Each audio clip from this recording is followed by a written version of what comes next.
In today's video, I'm going to teach you how to page layout and printing in Excel.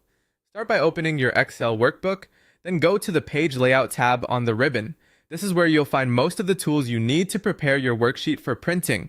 Taking a moment to set up the layout first can save paper and help your spreadsheet look much more professional. Next, adjust your margins. In the page setup group, click Margins. You can choose a preset option like normal, wide, or narrow, depending on how much white space you want around your content. If you need more control, select Custom Margins and enter your own measurements. This is especially useful if your data feels too cramped or if you want to maximize the printable area. After that, change the page orientation if needed. Click Orientation and choose either Portrait or Landscape. Portrait works best when your sheet has more rows than columns, while landscape is usually the better choice for wider spreadsheets with lots of columns. Picking the right orientation makes a big difference in readability. Now select your paper size, click Size, and choose the format you want, such as letter, A4, or legal. Make sure this matches the paper you'll actually be printing on, since a mismatch can affect how the worksheet fits on the page. If you only want to print part of the worksheet, you can set a print area. Simply highlight the cells you want to include, click Print Area, and then choose Set Print Area.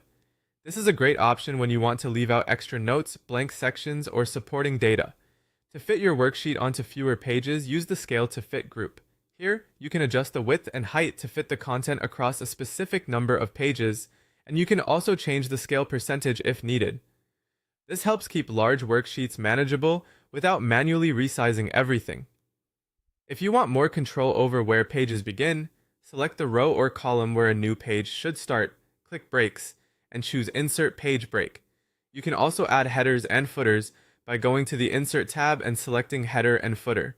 This lets you include useful details like a document title, date, page numbers, or a company name. Before printing, go to File, then Print, or press Ctrl+P. Review the print preview carefully to make sure everything fits correctly, and if needed, go back and adjust the margins, scaling, or orientation. Finally, choose your printer. Select the number of copies, specify which pages to print if necessary, and click Print. That's how to set up page layout and printing in Excel.